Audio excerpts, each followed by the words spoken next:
আসসালামু আলাইকুম ওয়া রাহমাতুল্লাহ। সুপ্রিয় ষষ্ঠ শ্রেণীর শিক্ষার্থীবৃন্দ, আজকে তোমাদের গণিত বই প্রথম অধ্যায় স্বাভাবিক সংখ্যা ও ভগ্নাংশ, পৃষ্ঠা 5 এর 1.4 দেশীয় ও আন্তর্জাতিক গণনা রীতির পারস্পরিক সম্পর্ক সম্পর্কে আলোচনা করব।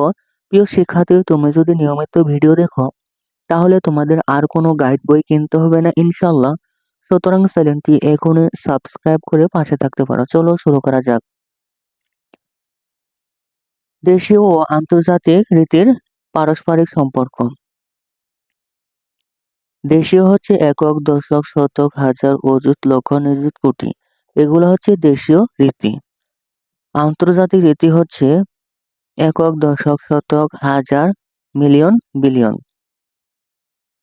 লক্ষ্য করি, মিলিয়নের ঘরে সর্বডানে একের স্থানীয় মান 1 মিলিয়ন। ধরো মিলিয়নের ঘরে সর্বডানে সর্বডানে কত রয়েছে 1, তাহলে কি ধরা যাবে? তাহলে হবে 1 মিলিয়ন। দেশীয় রীতিতে এই ঘরটি হলো নিযুতের ঘর। এই ঘরটি কি? নিযুতের ঘর, অর্থাৎ এই ঘরের 1 এর স্থানীয় মান 1 নিযুত বা 10 লক্ষ। তারপরে হচ্ছে বিলিয়নের ঘরে সর্বডানে 1 এর স্থানীয় মান 1 বিলিয়ন। প্রথমে কি 1 এর স্থানীয় মান কি 1 বিলিয়ন, কিন্তু দেশীয় রীতিতে এই ঘরের 1 এর স্থানীয় মান হচ্ছে 100 কোটি। 100 কোটি, দেখি 100 কোটি হয় কিনা। 1 বিলিয়ন, শূন্য শূন্য, তাহলে একক, দশক, শতক, হাজার, অযুত, লক্ষ, নিযুত, কোটি। কোটি, একক, দশক, শতক, তাহলে 100 কোটি। 100 কোটি। সুতরাং আমরা পাই 1 মিলিয়ন সমান 10 লক্ষ। 1 মিলিয়ন সমান 10 লক্ষ, তোমাদের এটি মুখস্থ রাখতে হবে। 1 বিলিয়ন সমান 100 কোটি। এই দুইটা তোমাদের মুখস্থ রাখতে হবে। তারপর হচ্ছে উদাহরণ 5। উদাহরণ 5, আন্তর্জাতিক পদ্ধতিতে কথায় লেখো। কথায় লিখতে হবে সমাধান।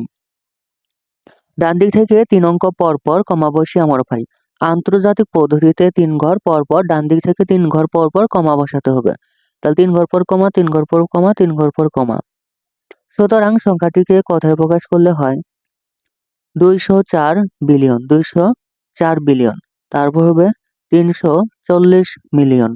তারপর 432 হাজার। তারপর হচ্ছে 4, এককের ঘরে 4 রয়েছে 4। উদাহরণ 6, ক নম্বর প্রশ্ন হচ্ছে 5 মিলিয়নে কত লক্ষ। খ নং প্রশ্ন হচ্ছে 500 কোটিতে কত বিলিয়ন। সমাধান। ক নম্বর সমাধান হচ্ছে 1 মিলিয়ন সমান আমরা জানি 10 লক্ষ।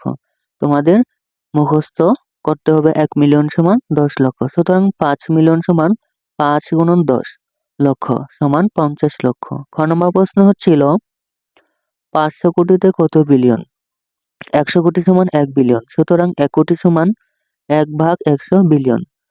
সুতরাং 500 কোটি সমান 500 ভাগ 100 বিলিয়ন সমান 5 বিলিয়ন। প্রিয় শিক্ষার্থী, আজকে পর্ব তোমাদের এই পর্যন্তই। পরবর্তী পর্বে আমরা অনুশীলনী 1.1 এর উত্তর সম্পর্কে আলোচনা করব। প্রিয় শিক্ষার্থী, তুমি যদি আমার চ্যানেলটি এখনো সাবস্ক্রাইব করে না থাকো তাহলে আর দেরি না করে এখনই চ্যানেলটি সাবস্ক্রাইব করে পাশে থাকতে পারো। প্রিয় শিক্ষার্থী, অনুশীলনীর উত্তরগুলো পেতে চ্যানেলটির প্লেলিস্ট দেখতে পারো। ধন্যবাদ।